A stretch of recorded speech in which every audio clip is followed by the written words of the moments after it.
Hey everyone, I'm Ermysenigma. Welcome back to my channel and welcome to Monster Analysis.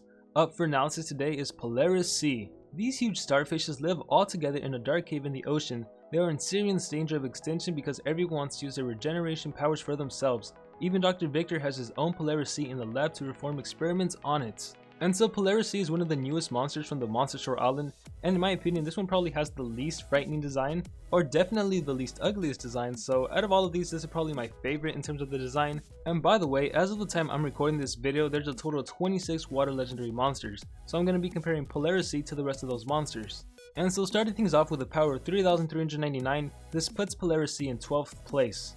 So it's right around the middle for water monsters.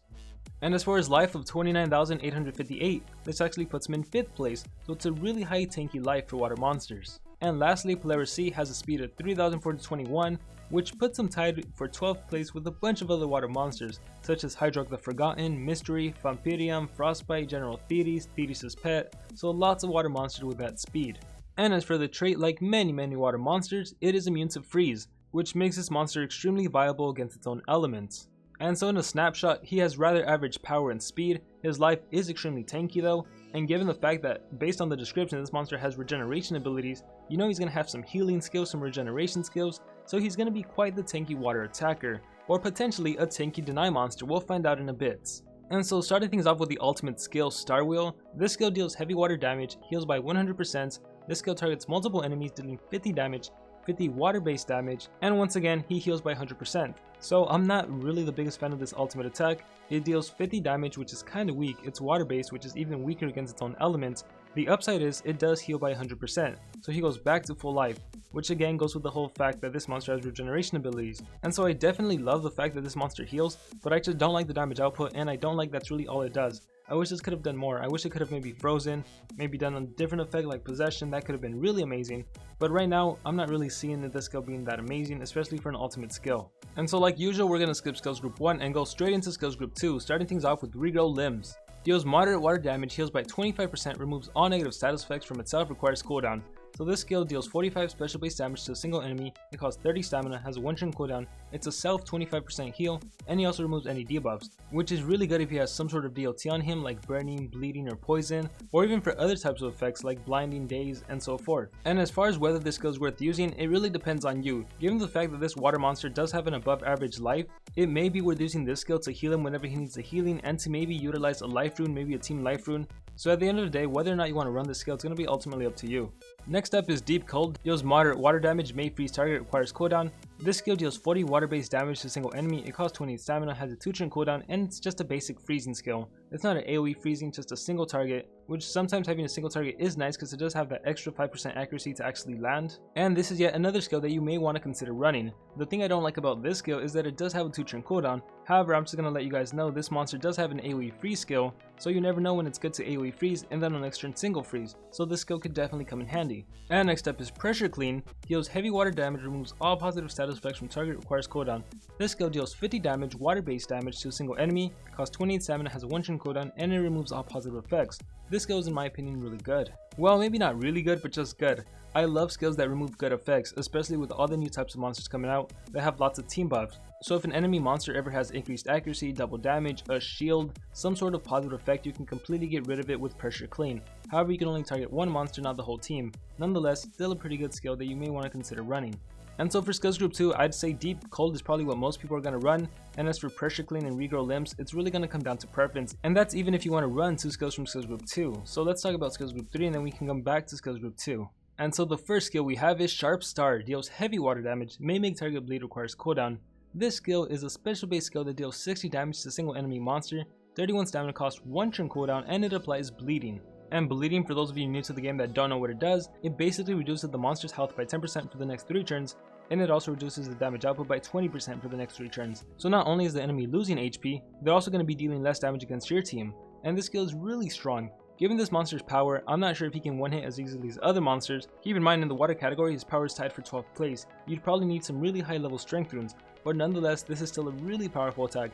60, special based, and bleeding, that is really great. This also gives you the ability to utilize the combo where you can deal enough damage to where the enemy will die with the DLT, and when a monster dies with the DLT, the next monster in the turn order is skipped. So maybe you can use that to your advantage. And so I would say this is definitely a skill worth running. depending on the kind of Polaris C build you go for. Keep in mind that I did already mention that he has an AoE freeze skill, so if you run this monster just to use AoE freeze, you'd use him as a deny monster to give him all speed runes. If that's the case, I'm rather hesitant to recommend running this skill, Sharp Star, 60 damage bleeding.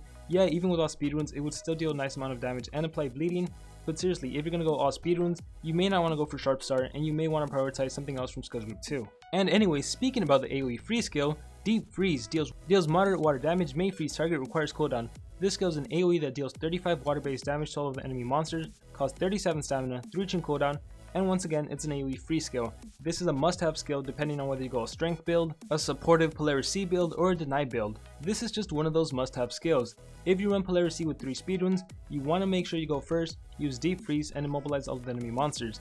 If you run Polaris C as an attacker, well, after your main deny monster denies the enemy, and then they have to recharge or do whatever, skip their turn, and then it goes to your attacker can deal damage, and then it goes to the enemy monsters again if there's another monster in the turn order, and lastly if it goes to Polaris C, well, you can end the game with AoE freeze and they're immobilized yet again. So there's definitely tons and tons of different ways to run this monster. Specifically because he doesn't have the best speed stat, he isn't automatically a denier, and because he doesn't have the best strength stats, he isn't automatically an attacker. This monster is more of that treachery monster that you can use however you want. And speaking of using this monster however you want, take a look at his other skill, Star Blades. Deals moderate water damage, may make target bleed, requires cooldown. Star Blades is an AoE. It deals 40 special base damage, costs 37 stamina, 2 cooldown, and it applies bleeding. This is a really phenomenal skill. Very few monsters have 40 damage special base skills, let alone that apply bleeding. Star Blades is just great.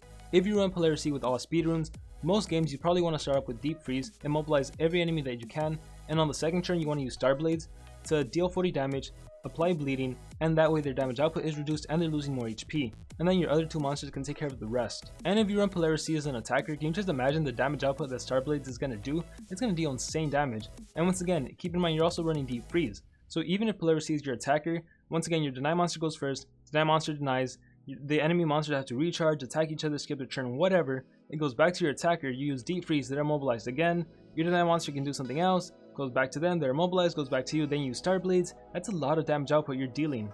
And so yeah, just the fact that this monster has these 2 skills, it makes him incredibly viable and used in multiple teams involving 3 legendary monsters. And so now for the difficult part of the video, deciding on a skill set. I would definitely recommend Deep Freeze and Star Blades. These are 2 must-have skills in my opinion. As for the last 2 skills, it's really your preference between anything from Skills Group 2 or Sharp Star. If you're planning to use Polaris C as a deny monster, I wouldn't recommend Sharp Star in that case. I would probably recommend Deep Cold and maybe Pressure Clean. That way you can remove any good effect if the enemy monster has one. I don't think a deny build would really need regrow limbs. It could potentially come in handy because it increases your survivability, but I don't know, I just don't think it needs it that much as you want to freeze, as much as you want to remove good effects, apply an AoE bleeding, and apply AoE freeze. So if you're planning to use Polaris C as a deny monster, run Star Blades, Deep Freeze, Pressure Clean, and Deep Cold. And if you're running to run Polaris C as an attacker, run Deep Freeze, Star Blades. Here I would recommend Sharp Star, and then the final skills, whatever your preference is from Skills Group 2. And then lastly, because Polaris C has an average power, an average speed, and a really good life, this monster can just be like your treachery monster just to do effects, do whatever you need him to do. In which case you give him a strength rune, a speed rune, a life rune, or you give him a team life rune, a team speed rune, and a strength rune. You know, you can really mix it up however you want. You can do 2 team speed and a team life. Team life just increases your survivability. There's so many different ways to rune him. And if you're runing him like that, once again, Deep Freeze and Star Blades are must-have skills. I wouldn't recommend Sharp Star in here because you're not after damage output. Once again, you're just after effects, so Pressure Clean and Deep Cold would probably be my go-to choices. But regrow limbs, don't count that skill out because that also increases your survivability. And lastly, if you wanted a Polaris C just for defensive purposes, you could probably find better monster for defense, but if you only had a Polaris C and you wanted a build that works both for offense and for defense, I think I would recommend 2 strength runes and a speed rune, and run Deep Freeze, Star Blades, Sharp Star, and Deep Cold. No matter what skill the AI does, it's going to be something effective. Deep Cold will freeze a monster while also doing a nice amount of damage. Deep Freeze is an AoE freeze, obviously a really good skill the AI could use. Star Blades is also really good, 40 damage, bleeding, and if you have 2 strength runes, that's going to be a lot of damage. And Sharp Star, if you have 2 strength runes and the enemy uses Sharp Star against an enemy monster, that monster is going to come really close to dying. If not, it may die, and that's going to help your team out because it's going to lose 1 coin. And the reason I'm not recommending 3 speed runes on defense with this monster is just because he doesn't have the highest base speed. So the only way you could pull off 3 speed runes is if you had really high level speed runes. Otherwise, I can imagine most enemies would be able to counter you easily. And so with all that being said, that is going to conclude my analysis on Polaris C. Overall, he's not terrible, he's not amazing, he's just an all-around pretty good monster. And so anyways, that's just my opinion on this monster. What do you guys think about him? Do you think he's good? Do you think he's not so good? How do you think he compares in the water category? What book do you imagine this monster being in the future? Because if we had knowledge as to what book he was actually in, then we could decipher whether this monster is better than average. But as for right now, comparing him to other water monsters are just some of the best at night monsters, so it's kind of hard to rank really high as a water monster. Nonetheless, I really do like Polaris C. Like I said, out of the 4 new Monstershore monsters, his design is probably my favorite. But anyways, like always, please let me know your thoughts in the comments below. With that being said, I'm RRabbits, and like always, remember to dream big and pursue your passions.